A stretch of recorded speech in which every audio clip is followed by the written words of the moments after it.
The notification sound made my heart jump. A new message in the family group chat. My parents never used it except for holiday planning or emergencies. I opened it with coffee still warm in my hand, expecting something mundane. Instead, I read, "Roxanne, we've been talking. We think it's best you step away from family decisions for now." My Aunt Carol immediately responded with a thumbs-up emoji. Just that. Nothing else. The casual cruelty of it knocked the wind out of me. After everything I'd given, after all I'd done, I took 3 deep breaths, typed my response, and hit send. Understood. I'll respect that, and step away from the family fund too. That night, I closed my contribution. That was before they realized everything else I had planned. I'd always been the responsible one. At 32, I'd built my career as a financial advisor from nothing, climbing from intern to senior consultant through sheer determination. Growing up in our middle-class neighborhood in Springfield, I'd watched my parents struggle with bills despite Dad's accounting job and Mom's part-time work at the local library. Those early lessons in financial insecurity shaped me. 5 years ago, after landing a major promotion, I proposed creating the Thompson Family Fund. A safety net, I'd explained over Thanksgiving dinner, so none of us ever has to worry about medical emergencies or unexpected hardships. Everyone loved the idea, especially when I offered to contribute 60% of the startup money. Dad volunteered to manage it, leveraging his accounting background, and everyone agreed he was perfect for the role. The fund worked beautifully at first. When my brother Jake needed emergency dental surgery, the fund covered it. When Uncle Steve lost his job, it helped with 3 months of mortgage payments. I felt proud watching my money create security for people I loved. The problems began with my cousin Tanya. At 28, Tanya had bounced between careers: boutique owner, interior designer, social media consultant, none lasting more than 6 months. Each venture ended with a financial crisis that somehow qualified as an emergency for fund assistance. Last month, I'd finally spoken up during our quarterly family dinner. Maybe we should revisit the emergency criteria, I suggested carefully. The fund was designed for unexpected hardships, not recurring business expenses. The silence that followed was deafening. Dad cleared his throat uncomfortably. Mom suddenly became fascinated with her mashed potatoes. Aunt Carol, Tanya's mother, glared at me. "Are you saying my daughter doesn't deserve help?" she asked coldly. "Not at all," I backpedaled. "I just think we need clearer guidelines, so the fund remains sustainable for genuine emergencies." The conversation shifted awkwardly to summer vacation plans, but something had changed. The warmth was gone. 2 weeks later, I requested access to review the fund's transaction history, something I'd never done despite being the primary contributor. Dad sent over the records reluctantly, claiming the system was a bit disorganized. What I discovered stunned me. Over the past 3 years, Tanya had received triple the emergency allocations of any other family member. Nearly 40% of all distributions had gone directly to her, despite her contributing nothing to the fund herself. I called Dad immediately. "There must be some mistake in the records." "No mistake," he admitted after a long pause. "Tanya has had a run of bad luck, and Carol and I agreed she needed extra support. We didn't want to worry you with the details. But Dad, I contribute most of the money. Shouldn't I have been consulted?" "Honestly, Roxanne, you can be a bit rigid about these things. We thought it best to handle it quietly." That night, I discovered through my brother Jake that the family had been holding separate meetings about fund distribution without me. The exclusion stung worse than the financial mismanagement. I'd created the fund to bring us together, but somehow it had made me an outsider. I scheduled a family meeting to discuss financial accountability, only to receive that group message the next day. "We think it's best you step away for now." What they didn't realize was that my hurt was quickly hardening into something else entirely. Something with purpose. After closing my contribution to the family fund, I threw myself into a complete investigation of its finances. As a financial advisor, tracking money flows came naturally to me. I requested bank statements for the past 5 years and created spreadsheets analyzing every transaction. What I found made my stomach churn. Beyond the disproportionate allocations to Tanya, there were numerous withdrawals labeled simply as business investment. These totaled over $70,000, money that had come primarily from my contributions. None of these investments had ever been discussed in the family meetings I'd attended. I called Jake, hoping for insight. My younger brother had always walked the middle ground in family conflicts. "I wasn't supposed to tell you," he said, his voice tight with discomfort. "But they've been funding Tanya's businesses. That wellness spa she opened last year, and now she's starting a boutique clothing line. With fund money?" I pressed my fingertips to my temple, fighting back a headache. "That completely violates the purpose of the emergency fund." "I know," Jake sighed. "But whenever I question it, Dad says you wouldn't understand because you're too controlling about money." The word landed like a slap. Controlling? That's how they've been portraying you, Rox. Dad and Aunt Carol especially. They say you made your money and now you want to dictate how everyone else should handle theirs. Mom mostly stays quiet. "But it's not their money," I said, my voice rising. "I contributed it for family emergencies, not business ventures." There was a long pause before Jake spoke again. "There's something else. Tanya's gotten herself in trouble with her last business. She owes suppliers a lot of money. The family's been discussing using more fund money to bail her out." I tried reaching my mother 3 times that week. Each time she had a convenient excuse: doctor's appointment, helping a friend move, book club meeting that couldn't be missed. After the 3rd cancellation, I stopped trying. While reviewing the fund's loan documentation, I discovered something that turned my simmering anger into ice-cold fury. For Tanya's most recent business loan, $60,000 for her boutique startup, my name was listed as guarantor. My signature appeared on documents I'd never seen, much less signed. My father had committed identity fraud against his own daughter. I sat in my home office, staring at the document, unable to process the betrayal. The fund was in my father's name, yes, but using my personal guarantee without my knowledge crossed into criminal territory. That evening, I received a group text about the upcoming annual Thompson family reunion at Lake Geneva. Everyone was included in the message. Everyone except me. Jake called me immediately. "Did you see that they left you out?" I saw. My voice sounded hollow even to my own ears. "I'll tell them it was a mistake." "Don't," I said. "I want to see how far this goes." That night, I couldn't sleep. I scrolled through old family photos on my phone, holiday gatherings, summer barbecues, the celebration dinner when I'd first proposed the family fund. Everyone smiling, everyone seemingly grateful. Had it all been a performance? Had they always seen me as just a checkbook?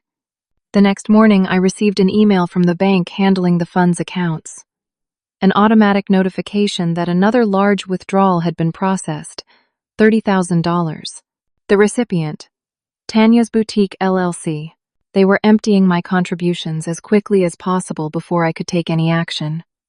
I called my lawyer friend Andrea, who specialized in financial crimes. "This is serious, Roxanne," she said after hearing the details. "The unauthorized use of your name as guarantor is clear identity fraud. And, depending on how the fund was legally structured, the misappropriation of funds could constitute theft or breach of fiduciary duty." "They're my family," I whispered. "Which makes it worse, legally and emotionally," Andrea replied gently. "But you need to protect yourself.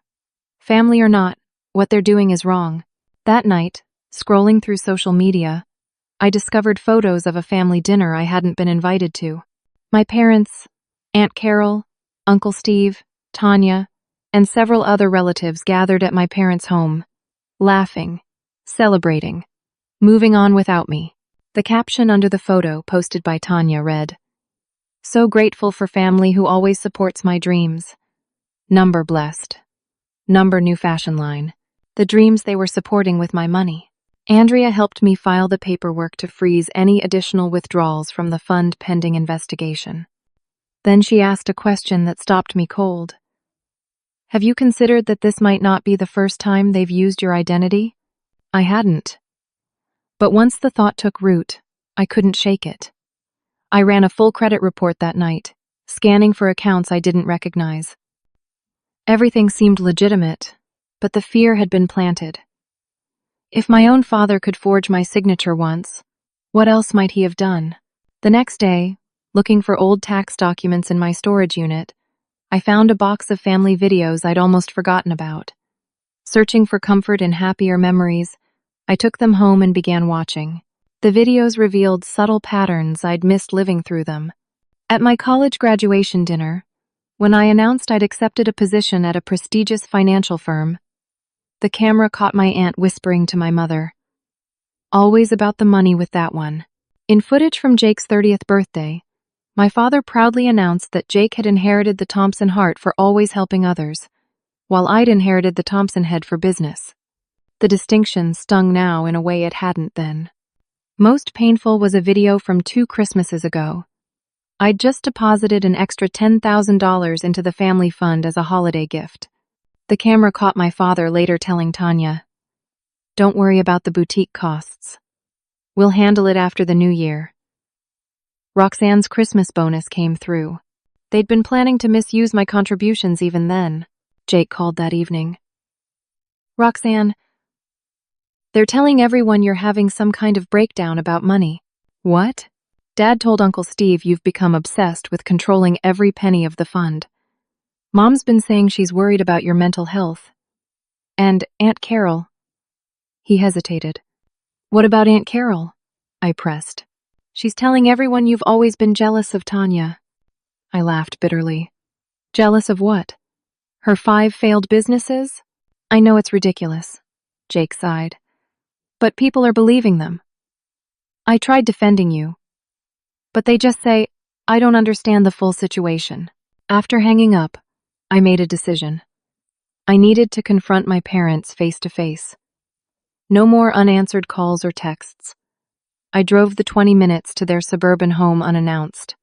Their cars were both in the driveway. I was about to ring the doorbell when I heard raised voices through the open kitchen window. I stepped closer, listening. "We need to move quickly," my father was saying. "The remaining $50,000 from Roxanne's contributions should cover the down payment on the house. Will the bank ask questions?" That was Tanya's voice. She was there too. "Not if we process it as multiple smaller withdrawals," Dad replied. "The important thing is to use the money before Roxanne can cause any more problems." "I still can't believe she's being so difficult," Aunt Carol chimed in. "After all we've done for her." I must have made a sound because suddenly the voices stopped. The back door opened, and my mother appeared, her face registering shock. "Roxanne, what are you doing here?" "Apparently discovering that you're stealing the last of my money to buy Tanya a house," I said, my voice shaking. They all came outside then, my father looking defensive, Aunt Carol glaring, Tanya examining her manicure with sudden interest. "You shouldn't eavesdrop on private conversations," my father said stiffly. "And you shouldn't commit identity fraud against your daughter," I countered. "Or misappropriate funds I contributed for family emergencies." "See?" Aunt Carol turned to my mother. "Always about the money. So transactional." "This isn't about money," I said, fighting to keep my voice steady. "This is about trust, about respect." "You've always been too sensitive about money, Roxanne," my father said dismissively. "It comes from growing up when things were tight. But family helps family. That's what the fund was for, to help Tanya buy a house while cutting me out of family gatherings. That was the purpose of my contributions." "No one cut you out," my mother interjected weakly. "We just thought some space would be good. And the reunions I wasn't invited to? The dinners everyone attended but me? Was that space too?" No one answered. "I trusted you," I said, looking directly at my father. "I put my faith in you to manage something important to me. And you betrayed that trust in every possible way. If you make trouble about this fund," my father said, his voice suddenly hard, "we'll have no choice but to tell everyone about your difficult past." I stared at him in disbelief. "My difficult past? Your anxiety issues in college. The therapy. The medication. Is that really something you want clients at your firm knowing about? The threat hit me like physical blow. They would weaponize my mental health struggles against me. The panic attacks I'd experienced under the pressure of working full-time while maintaining a scholarship. The therapy that had helped me develop healthy coping mechanisms. Things I'd shared with them in trust. You would do that? To your own daughter? We don't want to, my mother said quickly. Just be reasonable about the fund, Roxanne. It's only money. I looked at each of them, these people who were supposed to love me unconditionally, and saw nothing but self-interest reflected back. Goodbye, I said simply, and walked to my car. I made it 10 miles before I had to pull over, my vision blurred by tears. I called Jake, who met me at a diner off the highway. As I poured out everything that had happened, his face grew increasingly grim. They threatened you? With your medical history? He shook his head in disbelief. That's a new low, even for them. I don't recognize them anymore, Jake. I don't recognize any of this. He reached across the table and squeezed my hand. What are you going to do? For the first time since this nightmare began, I felt clarity cutting through the pain. Whatever it takes to protect myself, I said, and to make sure justice is served. The weekend after the confrontation with my parents, I retreated to my condo in the city. I needed time and space to think strategically rather than react emotionally. Years of building my career in financial advising had taught me that the best decisions come from careful planning, not impulse. I started by organizing everything I knew. On my home office wall, I created a timeline of the family fund, every contribution, every withdrawal, every conversation about its purpose and management. The visual representation revealed patterns I hadn't fully appreciated before. My father had begun diverting funds to Tanya almost immediately after the fund's creation, starting with small amounts and gradually increasing as he confirmed I wasn't monitoring the transactions. The exclusion from family events had intensified whenever I raised questions about the fund's management. The pattern was clear: systematic deception followed by isolation to prevent discovery. I hired Marisa Chen, a forensic accountant recommended by Andrea. I need documentation of every transaction, properly analyzed and presented in a way that would stand up to legal scrutiny, I told her. Based on what you've shown me, this goes beyond poor fund management, Marisa said after reviewing the initial documents. There's a clear pattern of misappropriation. And the unauthorized use of your signature as loan guarantor is straightforward fraud. While Marisa worked on the financial analysis, I received a text from Jake. Can we meet? I have something important to show you. We met at a coffee shop downtown. Jake looked exhausted, with dark circles under his eyes. I've been saving these, he said, sliding his phone across the table. I thought you should see how they're talking about you when you're not there. The screen showed screenshots of a separate family group chat I hadn't known existed, one that excluded me. What I read made me physically nauseous. Aunt Carol. Roxanne's always been difficult, but this obsession with the fund is concerning. Dad. Her therapist in college warned us about controlling tendencies. Said it was her way of managing anxiety. Mom, I'm really worried about her. This isn't normal behavior. Uncle Steve, maybe we should talk to someone at her firm? If she's becoming unstable? Aunt Carol, I told you all that success went to her head. Thinks she's better than family now. Jake. I don't think that's fair. She's just asking questions about money she contributed. Dad. You don't see what's really happening, son. This is about control, not money. I pushed the phone back toward Jake, unable to read more. They're trying to paint me as mentally unstable. It gets worse, Jake said grimly. Aunt Carol has been calling extended family members, telling them you're having some kind of breakdown. I've heard her on the phone with Grandma. That explained why my grandmother, usually quick to call on Sundays, hadn't reached out in weeks. Have you seen what Tanya's been saying online? Jake asked. I shook my head. I'd avoided social media since discovering the family dinner photos. Jake pulled up Tanya's Instagram profile. Her latest post showed her standing in front of an empty retail space, keys in hand. The caption read, "Dreams becoming reality. So blessed to have a family that believes in me. Number new beginnings. Number family support." The comments section was filled with congratulations, including one from my father. "So proud of you for pursuing your passion. This is exactly what family is for. Family support. Family money. My money." "There's something else," Jake said, lowering his voice. "I overheard Dad on the phone with his bank contact. Tanya's previous business is completely underwater. Creditors are calling.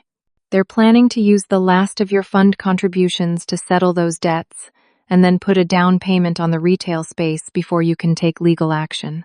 That night, I met with Andrea again, bringing all the new information. "We need to move quickly," she advised. "Based on what we have, we can file for an emergency injunction to freeze the remaining assets in the fund. We can also report the identity fraud to the financial institutions involved." "What about my parents? And Aunt Carol? Tanya?" I asked, my stomach knotting at the thought of legal action against family. "That depends on what you want, Roxanne. The evidence supports criminal charges for the identity fraud. For the fund misappropriation, we could pursue civil remedies to recover the money. Or," she paused, "you could use the threat of legal action to negotiate a private resolution." I thought about the years of manipulation, the casual cruelty, the willingness to destroy my professional reputation to protect their scheme. "I want accountability," I said finally. "But I also want to be strategic. This isn't just about recovering money anymore. It's about making sure they can never do this to me or anyone else again." The next morning, I met with my bank to secure all my personal accounts with additional protection. I changed every password, removed my parents as emergency contacts, and placed fraud alerts on my credit. I was taking no chances. As I left the bank, my phone buzzed with a text from a number I didn't recognize. "This is your Aunt Susan, your dad's sister. We need to talk about what's happening with the family. Can you call me?" Aunt Susan had always kept her distance from family drama. We spoke perhaps once a year at holidays. Her reaching out now piqued my interest. "Carol's been calling everyone," she said when I called, "telling us you're having some kind of mental health crisis over money." It didn't sound right to me. "It's not right," I confirmed, and explained the situation in detail. There was a long silence before she responded. "I'm not entirely surprised. When your grandfather died, there were irregularities with how your father handled the estate. Nothing I could prove, but enough to make me keep my financial distance." "Did you know about the fund?" I asked. "Only what Carol's told people, that you created it, and now you're trying to control how everyone uses it. But knowing what happened with Dad's estate, I had my doubts about that version." By the end of our conversation, I had a new ally, and disturbing confirmation that my father's financial manipulation might stretch back much further than I'd realized. That afternoon, Marisa sent her preliminary financial analysis. The numbers were worse than I'd expected.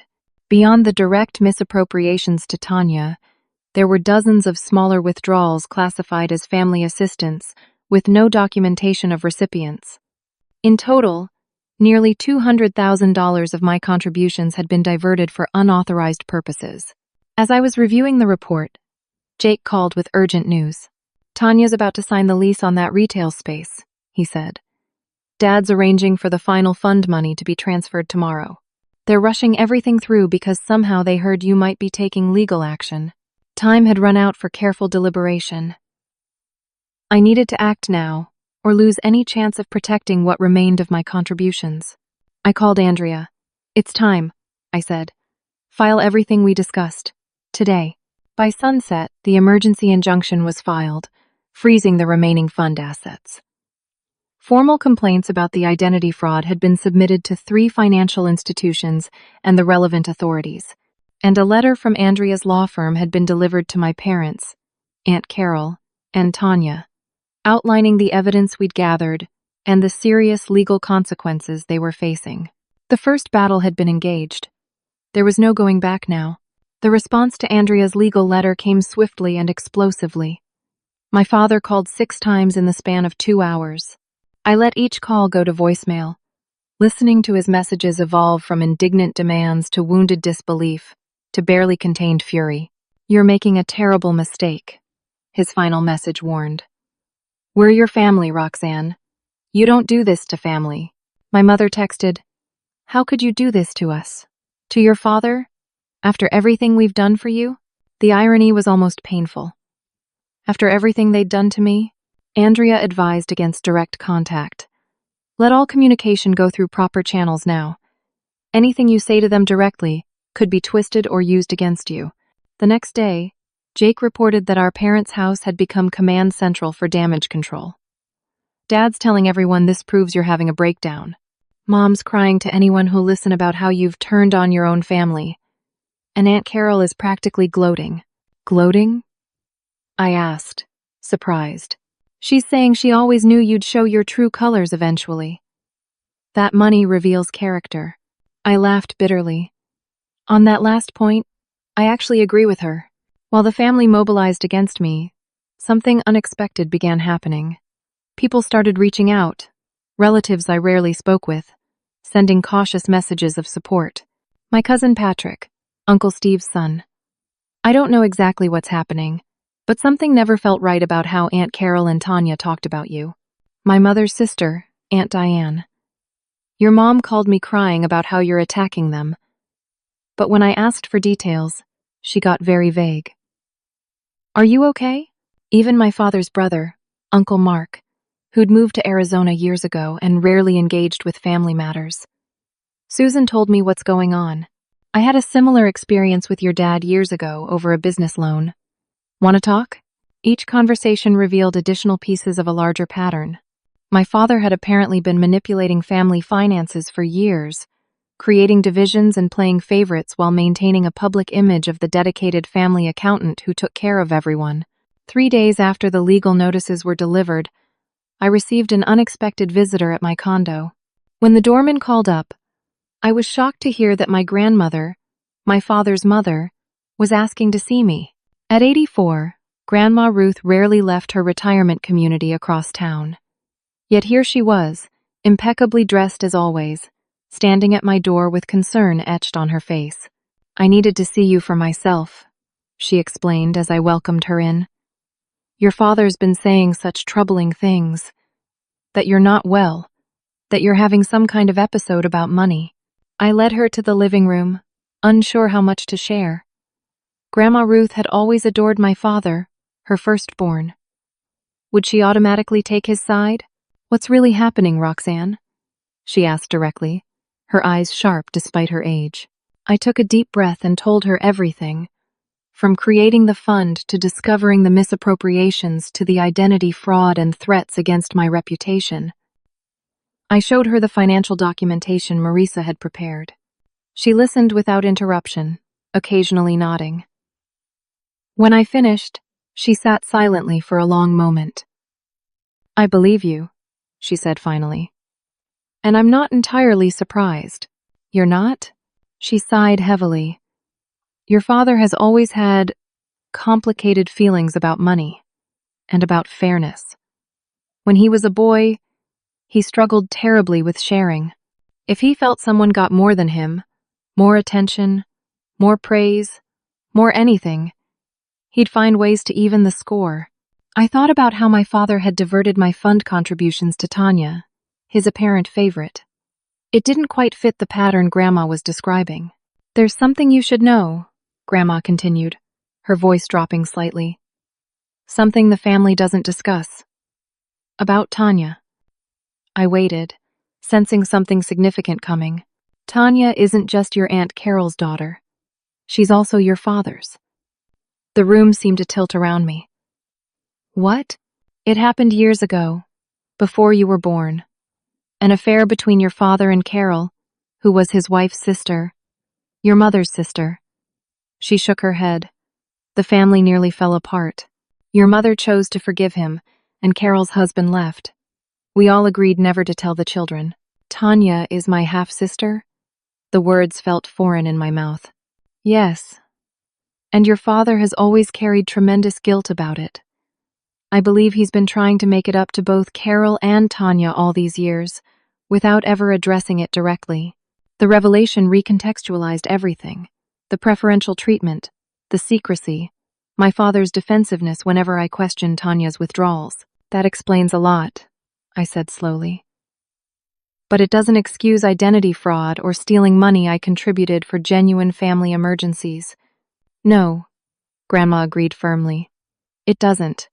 Your father's guilt doesn't justify what he's done to you. She reached for my hand. I'm sorry, Roxanne. I should have seen this pattern continuing. Should have said something sooner. Her support brought unexpected tears to my eyes. Thank you for believing me. I'm not the only one, she assured me.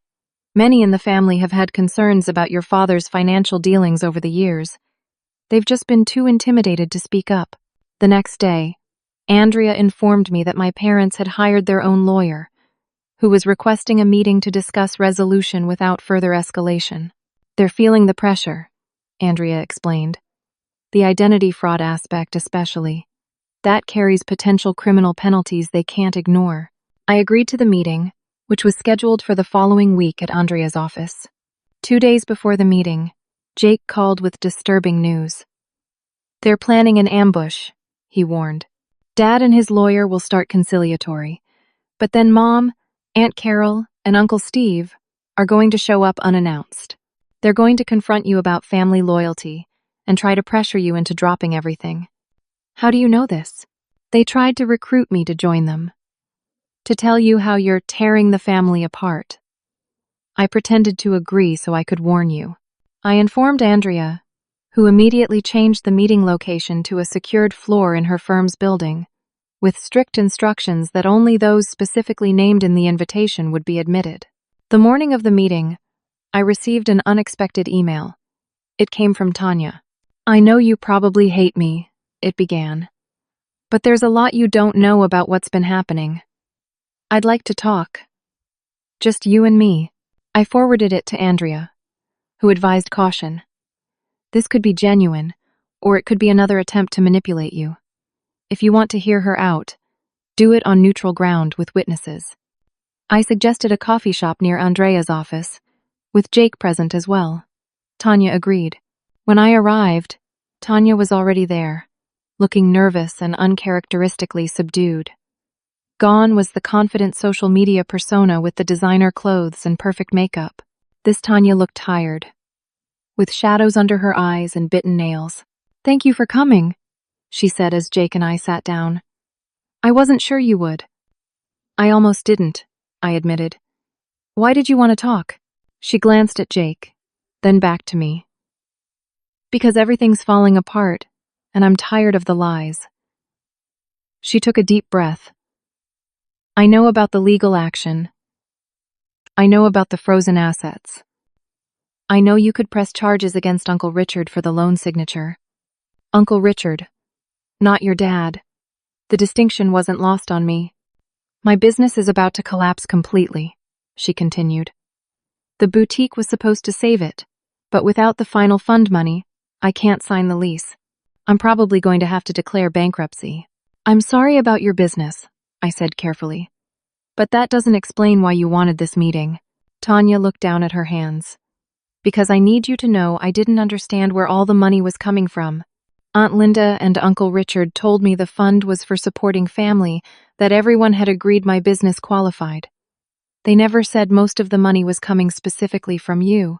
I studied her face, trying to gauge her sincerity. You never questioned why you were getting so much more than anyone else?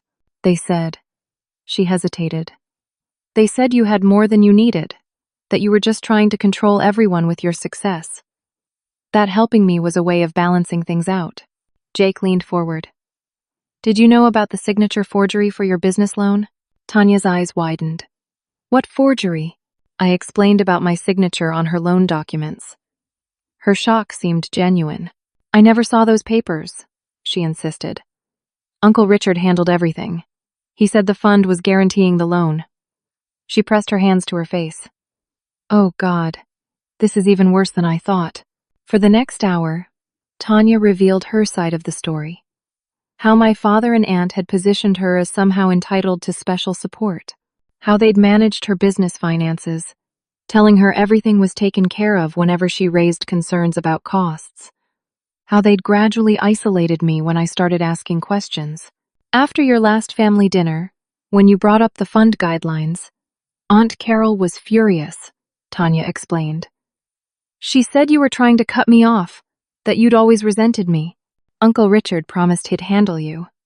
As she spoke, I realized Tanya had been manipulated too, differently than me, but manipulated nonetheless, used as a justification for my father's financial schemes and my aunt's resentments. There's something else, Jake said, looking at Tanya meaningfully. Something Grandma Ruth told Roxanne. Tanya's face changed. About Uncle Richard being my father? I've known for years. Mom told me when I was 21. Did that affect how you viewed the financial support? I asked. Of course it did, she admitted. It felt like, I don't know, like back child support or something. Like he owed me. As we prepared to leave for the meeting at Andrea's office, Tanya made a surprising request. Let me come with you, she said. Let me tell them I know everything. Maybe if they see we're talking, they'll realize they can't keep manipulating us against each other. I hesitated, looking at Jake, who nodded slightly. All right, I agreed. But this doesn't change the legal situation. What they did was still wrong. I know, Tanya said quietly. That's exactly why I want to be there. My father's face when he saw Tanya enter Andrea's conference room alongside me was a study in disbelief. He half rose from his chair, then sank back down at a murmured word from his lawyer. What is this? He demanded. This is transparency, I answered calmly, taking my seat across from him. Something long overdue in our family. Andrea began the meeting by outlining the legal issues. Misappropriation of funds, breach of fiduciary duty, and identity fraud. My father's lawyer, a silver-haired man named Gareth Wilson, listened with a deepening frown. Before we discuss potential resolutions, Andrea concluded, we want to be clear about the severity of these actions. The identity fraud alone could result in criminal charges. This is absurd, my father interrupted. We're talking about family matters, not criminal activity. Roxanne contributed to a family fund. The family used it. You forged my signature on loan documents, I countered evenly. You diverted money designated for family emergencies to Tanya's businesses without transparency or agreement. And when I asked questions, you threatened to weaponize my medical history to damage my professional reputation.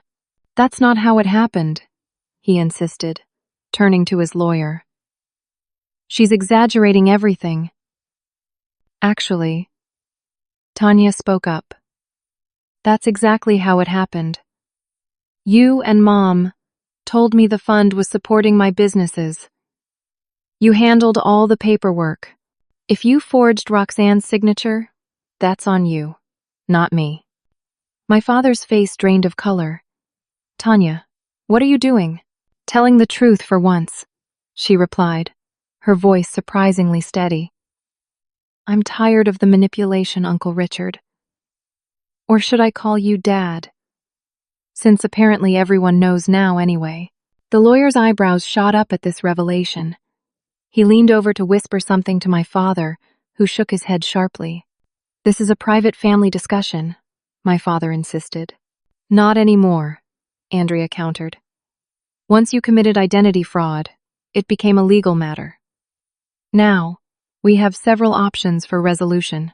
She outlined 3 possibilities: full criminal and civil charges, civil action only to recover misappropriated funds, or a structured settlement with full financial transparency, repayment plans, and my father's permanent removal from any position of financial responsibility within the family. This is ridiculous, my father scoffed. The family won't stand for this. The family is already fracturing over your actions, I said quietly. Grandma Ruth knows everything. So do Uncle Mark, Aunt Susan, and others who've experienced your financial manipulation firsthand. You've been turning them against me? He accused. No. They reached out to me after hearing your version of events and finding it suspicious. Apparently, this isn't the first time you've mishandled family money. My father turned to Jake, who had remained silent until now. And you? You're siding with your sister against your own parents? Jake pulled out his phone. I think you should listen to something first. He played a recording, my father's voice, clearly recognizable, speaking to my mother. We'll use Roxanne's signature on the guarantor forms. She'll never know, and by the time the loan comes due, the business will be profitable. It's the least she can do after making all that money while the rest of us struggle. My mother's voice followed. But what if she finds out? Then we'll remind her about her unstable period in college. Her firm would hate to learn their star advisor has a history of mental health issues. The recording ended. The room fell silent. That's illegal, my father finally said, his voice trembling with anger. Recording without consent. Actually, Jake replied, Missouri is a one-party consent state. As long as one person in the conversation knows it's being recorded, it's perfectly legal. And I record all my calls after what happened with my last employer. My father looked to his lawyer, who gave a slight nod confirming Jake was right. You've been planning this, my father accused, looking between Jake and me, setting me up. No, Dad, Jake said sadly. You set yourself up. I started recording our conversations after you asked me to lie to Roxanne about the fund distributions. I wanted evidence of what was really happening. The meeting lasted another 2 hours. As reality set in, my father's demeanor shifted from defensive anger to desperate negotiation. His lawyer, increasingly concerned about the identity fraud evidence, strongly advised working toward a settlement. In the end, we reached preliminary terms. My father would step down from managing any family finances. The remaining fund money would be frozen pending a complete audit. A repayment plan would be established for the misappropriated funds, and my father would attend financial ethics counseling. As we prepared to leave, my father made one last attempt. You'll regret this, Roxanne. The family will never be the same. You're right about that, I agreed. But the family was built on lies long before I discovered what you were doing. At least now we have a chance at honesty. Outside the building, Tanya approached me tentatively. What happens to me now? My business is still collapsing, and I can't afford to pay back what they gave me. I considered her situation. She had been both beneficiary and victim of my father's manipulation. I'll help you file for proper bankruptcy protection, I offered. And if you want, I can connect you with a financial counselor who specializes in small business owners. But no more fund money, no more bailouts. She nodded, relief and resignation mixing in her expression. That's more than fair. Thank you. News of the meeting spread quickly through the family. The reactions revealed deeper fault lines than I'd imagined. Some relatives, particularly those who had benefited from my father's financial favoritism, responded with anger and accusations. Others, especially those who had experienced his manipulation firsthand, expressed support for my actions. My mother called that evening, her first direct contact since the legal notices were delivered. How could you do this to your father? She demanded, her voice raw with emotion. To our family? I could ask you the same question, Mom. How could you stand by while he forged my signature? While he threatened to use my medical history against me? He was just talking, she insisted. He would never have actually done it. The recording suggests otherwise. And even if that were true, he still committed fraud and misused funds I contributed in good faith. It's just money, she said dismissively. No, it's trust. It's respect. It's family treating each other with basic decency instead of exploitation. She was silent for a moment. He's your father, Roxanne. Yes. And I'm his daughter. The one he was willing to sacrifice for Tanya. Another pause. You know about that, Grandma Ruth told me. It was a terrible time, my mother said, her voice dropping. I almost left him, but I decided to forgive, for the sake of our family. Forgiveness without accountability isn't really forgiveness, Mom. It's just enabling. 2 days later, my parents sent a message to the entire extended family, calling for an emergency gathering at their home. Family matters should be resolved within the family, my father wrote. We need to come together and heal these divisions. Jake called immediately after receiving the message. It's a last-ditch effort to rally support. Dad's hoping public family pressure will make you back down. Are you going? I asked. Yes, he said firmly. Someone needs to be there to tell the truth. Grandma Ruth called next. I'll be attending, she informed me. And I won't be alone. Mark and Susan are coming too. It's time the whole family heard the truth about Richard's behavior over the years. The day of the family gathering arrived. Though I wasn't attending, Jake kept me updated through texts. Dad started with how you've broken his heart by taking legal action. Mom is crying. 20 minutes later, Aunt Carol is on a rant about how you've always been selfish. Uncle Steve just asked to see the evidence of fraud. Dad tried to change the subject. Then, bombshell. Grandma Ruth just told everyone about Dad and Aunt Carol's affair, and Tanya being their daughter. Half the family apparently didn't know. Total chaos. An hour passed with no updates. Finally, my phone rang. It was Jake. You won't believe what happened, he said, sounding stunned. After Grandma's revelation, Uncle Mark stood up and described how Dad mishandled Grandpa's estate years ago. Then Aunt Susan shared about a business loan. Dad convinced her to co-sign that nearly bankrupted her. One after another, people started sharing stories. What did Dad do? He tried to dismiss everything as exaggerations, but too many people had similar experiences. When he realized he was losing, he got angry, started accusing everyone of betrayal. Eventually, he and Aunt Carol just walked out of their own family meeting. And Mom? Jake sighed. She followed Dad, but she looked shell-shocked. I think she's finally realizing the extent of his manipulation. That night, I received a text from Tanya. I told everyone about how they manipulated me too. How they promised the boutique would save everything when they knew my business was already failing. Thank you for helping me see the truth, even though it hurts. The family had fractured, but perhaps not in the way my father had threatened. Instead of turning against me, many had found the courage to speak their own truths. The carefully constructed hierarchy my father had built, with himself at the center controlling everything, had finally collapsed. As painful as the process was, it felt like a necessary breaking to make way for something more honest. 3 months after the family gathering that had changed everything, I stood in the private room of a downtown restaurant, making final preparations. The table was set for 16 people, not the entire extended family, but those who had chosen truth and healing over denial. After the dramatic confrontation at my parents' house, several relatives had maintained contact with me, expressing support and sharing their own experiences with my father's financial manipulation. It became clear that his pattern of behavior stretched back decades, affecting many family relationships.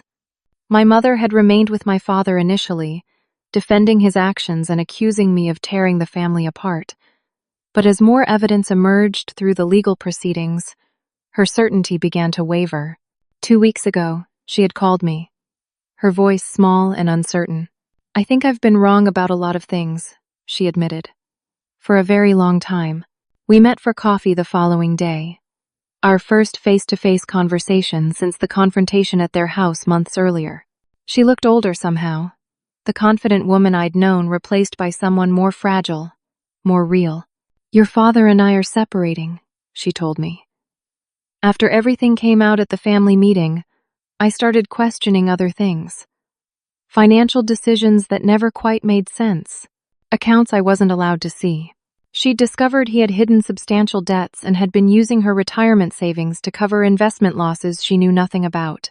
The identity fraud against me hadn't been an isolated incident but part of a lifelong pattern. I believed in the family he wanted us to be, she said, tears welling in her eyes. Not the family we actually were. Her awakening came too late to undo the harm, but it opened a possibility for a new kind of relationship between us. One based on truth, rather than the comfortable illusions that had defined our family for so long. My father had refused all attempts at reconciliation, maintaining his innocence despite overwhelming evidence. The final settlement on the fund misappropriation had been reached through lawyers, with my father agreeing to a structured repayment plan to avoid criminal charges for the identity fraud. He and Aunt Carol had effectively withdrawn from family events, focusing instead on helping Tanya navigate her bankruptcy. As I adjusted the place cards on the dinner table, Jake arrived early to help with final arrangements. "Everything looks great," he said, surveying the room. "Are you nervous?" "A little," I admitted. "It's a big step." "A necessary one," he assured me. "After everything that happened, the family needs this." Grandma Ruth arrived next, elegant as always in a blue dress she'd purchased specially for the occasion.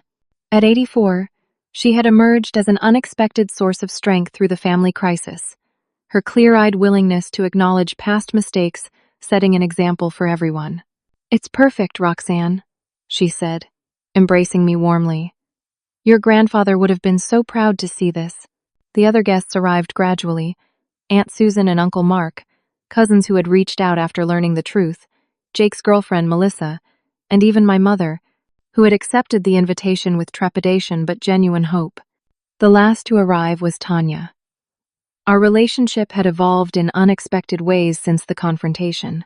With the truth about her parentage now openly acknowledged and the financial manipulation exposed, we had begun the complicated process of getting to know each other as half-sisters rather than cousins. "Sorry I'm late," she apologized.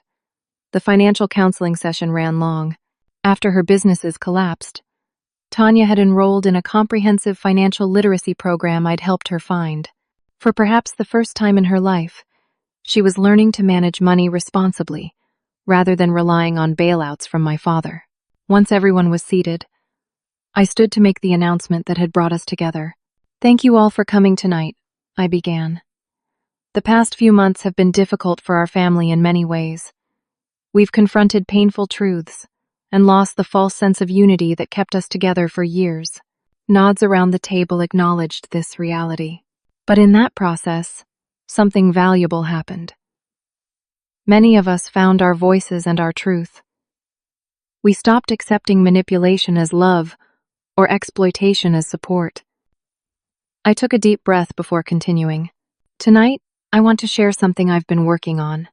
A new beginning for our family. Not a replacement for what was lost, but something better because it's built on honesty and true support." I distributed folders to each guest. Inside was information about the Thompson Family Foundation, a properly structured, legally sound organization I had established with professional oversight. Unlike the previous fund, this foundation has clear guidelines, transparent governance, and protection against misuse. It exists to provide genuine emergency assistance, educational support, and health crisis intervention for family members in need. I explained the structure: a board of 5 family members who would rotate every 2 years, professional financial management, and annual audits available to all participants. Most importantly, no single person would have control over distributions or investments. Participation is entirely voluntary, I emphasized. Some of you may not be ready for this kind of reconnection, and that's completely understandable. This isn't about pressure or obligation. It's about creating a healthy option for those who want to maintain family connections without the dysfunction of the past. As questions came from around the table, I noticed my mother watching me with an expression I hadn't seen before. Something like pride mixed with regret. "I'd like to be part of this," she said when the discussion quieted. "Not on the board, at least not yet, but as a participant, I need to relearn what healthy family support actually looks like." By the end of the evening, 12 people had committed to joining the foundation. Tanya had asked thoughtful questions about the emergency guidelines, Jake had volunteered to serve on the initial board, and Grandma Ruth had announced her intention to include the foundation in her estate planning. After dinner, as guests began to leave, Tanya pulled me aside. "I've been thinking about something," she said hesitantly, "about my relationship with our father." I nodded, giving her space to continue. For years, I felt entitled to his support because of the circumstances of my birth, like he owed me something for the secrecy, for not publicly acknowledging me. That's understandable, I said carefully. Maybe. But it created this unhealthy dynamic where I kept failing because I knew he'd bail me out. Where I never had to grow up because being his secret daughter gave me this permanent claim on his resources. She shook her head. I don't want that anymore. I want to succeed or fail on my own terms. Her insight surprised and impressed me. That's a powerful realization. I'm starting a financial planning course next month, she told me. Not to start another business, but to learn how to manage the one thing I do well, the vintage clothing shop I run on weekends. It's small but profitable when I don't overextend. I'd be happy to review your business plan when you're ready, I offered. I'd like that, she said. And the smile we shared felt like the beginning of a genuinely new relationship. Later that night, after everyone had gone, Jake helped me clean up. You know what I realized tonight? He said as we packed up leftover food. This whole mess with the fund, as painful as it was, forced us to confront the family myths we'd been living with. Dad as the generous patriarch, Mom as the supportive wife, you as the successful but controlling daughter, and you as the peacemaker stuck in the middle, I added. He nodded. Exactly. We were all playing roles that weren't really us. Now, for the first time, we get to discover who we actually are to each other, without those expectations. Some relationships couldn't survive that transition, I noted, thinking of my father's continued estrangement. True, Jake acknowledged, but the ones that do will be real, in a way they never were before. The following Sunday, I visited Grandma Ruth at her retirement community. She'd asked me to bring the foundation documents so she could study them more carefully. You've created something remarkable, she told me, patting my hand. Not just the foundation itself, but the opportunity for genuine healing. I didn't want everything that happened to just result in a permanent family fracture, I explained. There had to be something constructive that came from it. There's a powerful lesson in what you've done, Roxanne, she said thoughtfully. True family support isn't about money flowing in one direction. It's about respect, honesty, and healthy boundaries. It's about helping people grow rather than enabling dependency. I'm still learning that balance, I admitted. We all are, she assured me. Family relationships are always evolving. The important thing is that they evolve toward health rather than dysfunction. As spring turned to summer, our new family structure continued to develop. My mother filed for divorce and began therapy to understand her role in enabling my father's behavior. Tanya's small vintage clothing business showed promising growth under her more careful management. The foundation provided assistance for a cousin's emergency surgery and established a scholarship fund for younger family members. My father remained distant, still unable to acknowledge the harm he had caused. I had accepted that some relationships might never heal, while remaining open to reconciliation if genuine accountability ever became possible. One evening, sitting on my balcony watching the sunset over the city skyline, I reflected on the journey of the past year. From that first shocking group message asking me to step away to the complex new reality we now navigated, every painful step had led toward greater truth and authenticity. The family I had now might be smaller than before, but it was built on something real: mutual respect, clear boundaries, and genuine care rather than manipulation disguised as love. We had replaced empty family mythology with honest imperfection, and in that process, found connections that could weather genuine conflict rather than falling apart at the first challenge to comfortable illusions. I had learned that sometimes stepping away is necessary before you can truly step forward, that boundaries aren't walls but foundations upon which healthier relationships can be built.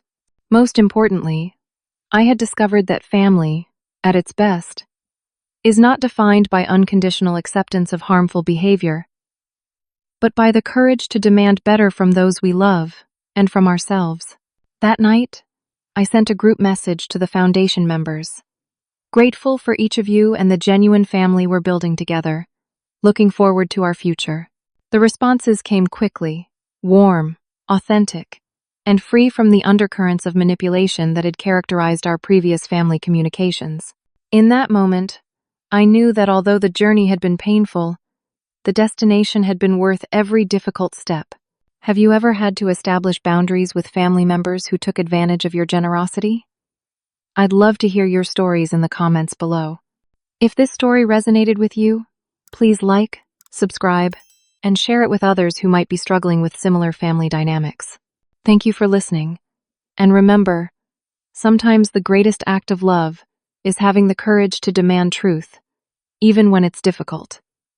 Take care, and I'll see you in the next story.